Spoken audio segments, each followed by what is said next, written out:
et bienvenue dans Fusion Libre.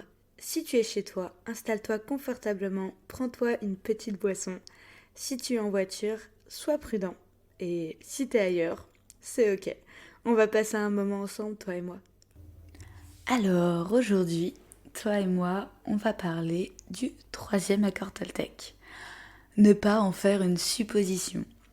Previously, nous avons fait avoir une parole impeccable et ne pas en faire une affaire personnelle.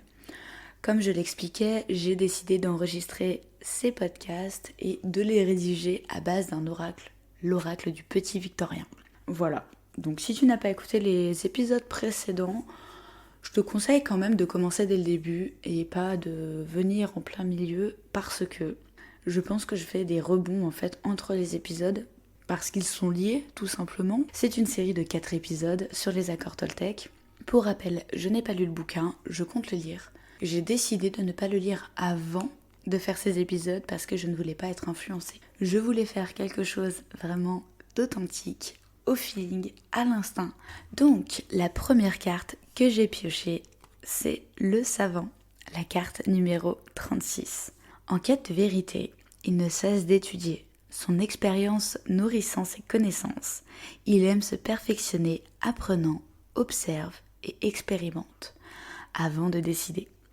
Par rapport au fait de ne pas faire de suppositions, je trouve cette carte parlante de fou. Clairement, tout est dit. Voilà, fin du podcast. Salut. Non, je rigole. Mais voilà, tout est dit, je trouve, en fait, c'est vraiment étudier, donc ne pas faire de suppositions, c'est-à-dire ne pas prendre pour argent comptant. Alors, si tu n'as pas suivi les podcasts précédents, c'est le podcast Bibliothèque de Mamie, les conseils de Maître Yoda, clairement, hein, on est là-dedans. Je vais te sortir des citations en veux-tu en voilà, et derrière, on va passer un bon moment ensemble. Hein. J'espère que ce que je te dis, ça te fait sourire. Moi, ça me fait rire. Enfin, vraiment, c'est ma personnalité, c'est qui je suis. Et je pense que c'est pour ça que j'ai pas voulu lire le livre. C'est vraiment être authentique et faire les choses vraiment comme ça arrive, quoi. Là, j'en suis au 3e tournage de l'après-midi. C'est cool, les chats se sont calmés. Si tu ne comprends pas pourquoi je parle des chats, petit aparté, ouverture des parenthèses.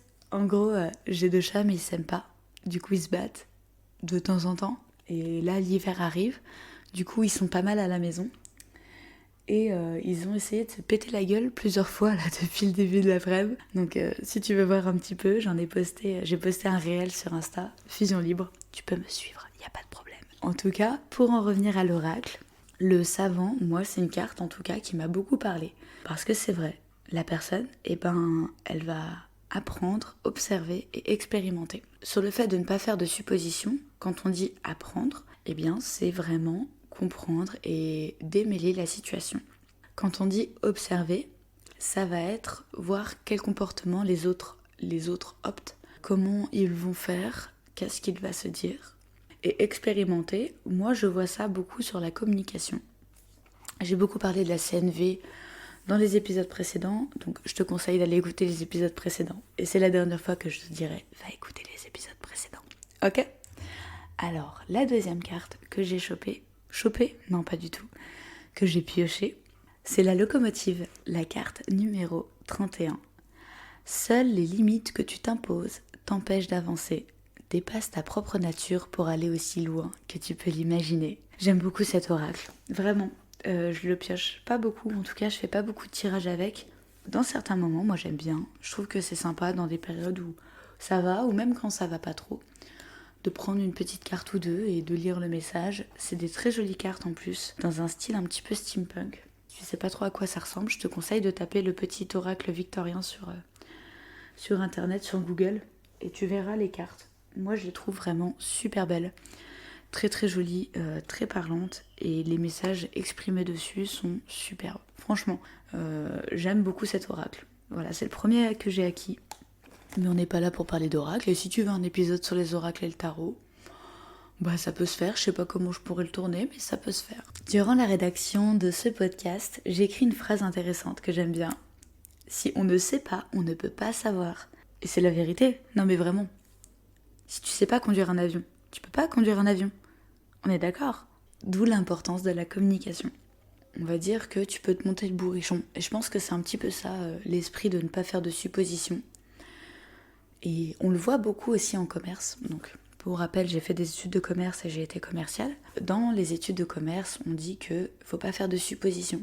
C'est-à-dire que c'est pas parce que ton client il ressemble à rien, qu'il a une dégaine horrible, une vieille voiture toute dégueulasse, que il n'a pas les moyens. Donc, ne pas faire de suppositions, c'est se dire ok, mon client, peut-être qu'il ressemble à rien, mais peut-être qu'il a un budget nécessaire pour pouvoir acheter mes produits et mes services. Bon, on n'est pas là pour faire un cours de commerce, je le précise, mais voilà un exemple. Donc, comment on peut faire pour ne pas faire de suppositions? On peut demander.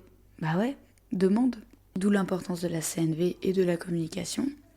Je pense que je ferai un épisode aussi sur la PNL. Pour rappel, c'est la programmation neurolinguistique, une science sociale inexacte, c'est-à-dire que ce n'est pas prouvé, mais en tout cas, c'est plutôt parlant. Pour ma part, la PNL, ça m'inspire surtout la communication et les échanges entre chacun. Donc comment faire pour bien communiquer, pour bien interpréter aussi les messages, parce que même si on ne fait pas de suppositions, notre cerveau fait toujours des interprétations. C'est-à-dire que tu vas marcher dans la rue, ton cerveau, lui, il est programmé à se dire « Ok, qu'est-ce qui va se passer? Qu'est-ce qui va se passer? Qu'est-ce qui va se passer ?» Ton cerveau, il est là pour anticiper les choses. Il n'est pas là pour être dans le rationnel, ton cerveau est là pour te protéger. J'en parlais dans un épisode précédent. Ton cerveau, quand tu sautes en parachute, il te dit « Ouh, qu'est-ce que tu fais? Tu vas crever. » Il te dit pas « Oh bah c'est bon, on est en sécurité. » Non, ton cerveau, il est là pour être en alerte et pour prévenir. Donc pour ne pas faire de suppositions, on peut aussi se dire qu'il ne faut pas se vexer, se monter le bourrichon ou boudiner. Oui, c'est comme ça que je le dis. Je dis boudiner. J'aime bien, je trouve ça mignon. Eh bien, comment faire pour ne pas se vexer? La communication. Je pense que la communication, en fait, c'est la base de tout. Si tu ne sais pas les choses, ça sert à quoi de se dire « Ok, non mais telle personne, elle a dit ça, elle pense ça, elle fait ci, elle fait ça. » Non, pas du tout. Ça fait écho à l'épisode précédent sur la confiance en soi par rapport à ça, mais la supposition, en fait, là c'est une réflexion que j'ai à l'instant.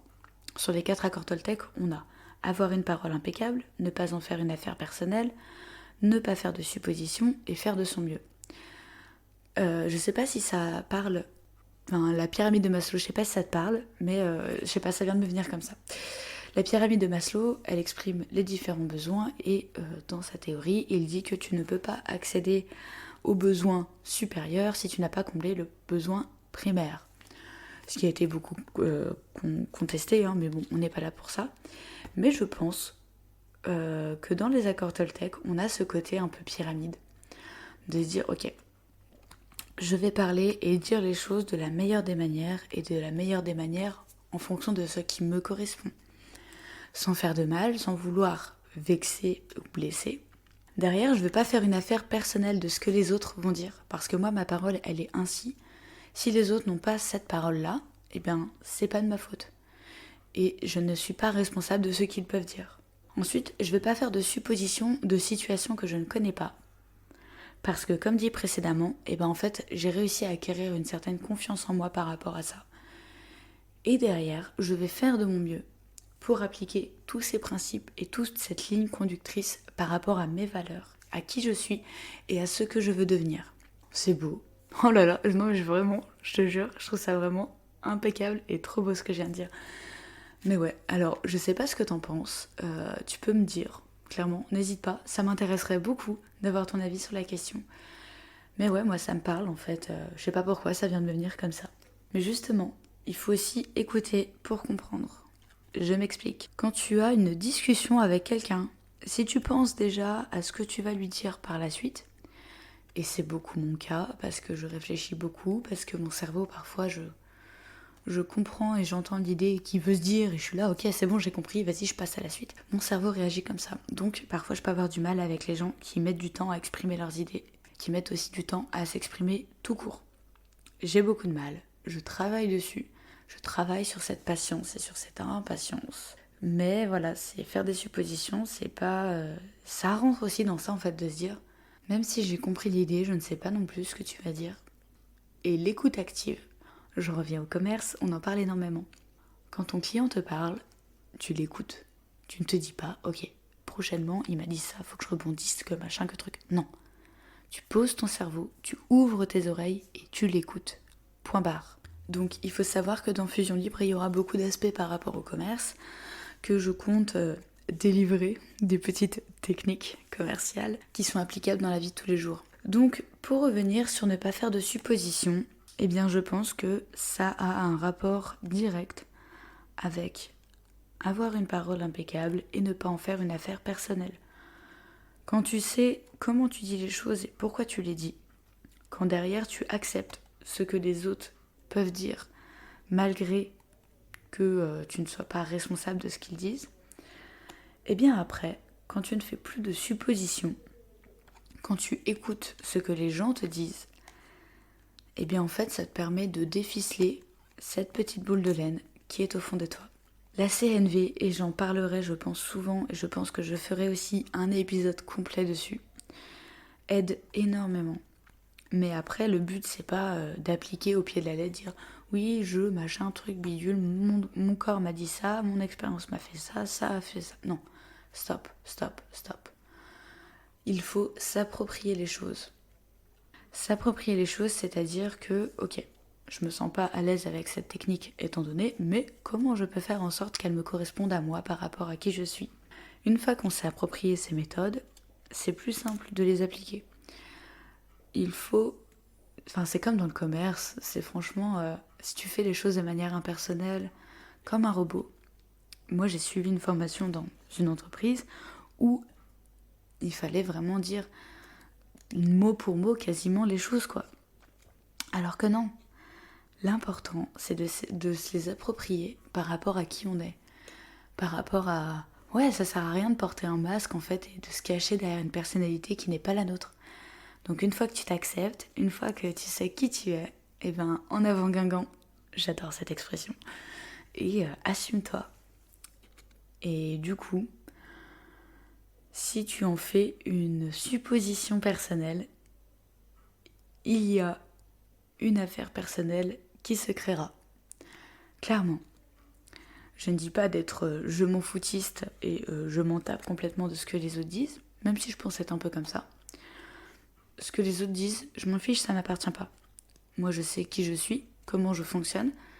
Derrière, si une personne vient vers moi et me dit les choses de manière constructive, même si, pour le coup, parfois, ça ne peut rien me faire, enfin, franchement, on va me dire ça, bon, bah ok. Et ben peut-être que 2 semaines, 6 mois, 3 ans plus tard, ça va faire écho et je vais me dire, ah ouais, mais en fait, je me souviens qu'une personne, elle m'avait dit ça. Et peut-être que à ce moment-là, j'aurai un travail à faire sur moi-même. Le plus important, c'est que quoi qu'il arrive, comprends, demande et ignore si toutefois tu ne peux pas faire ces étapes-là. Voilà, je pense que toi et moi, on s'est dit pas mal de choses. Je te remercie pour ton écoute. Je te souhaite une excellente journée. Salut!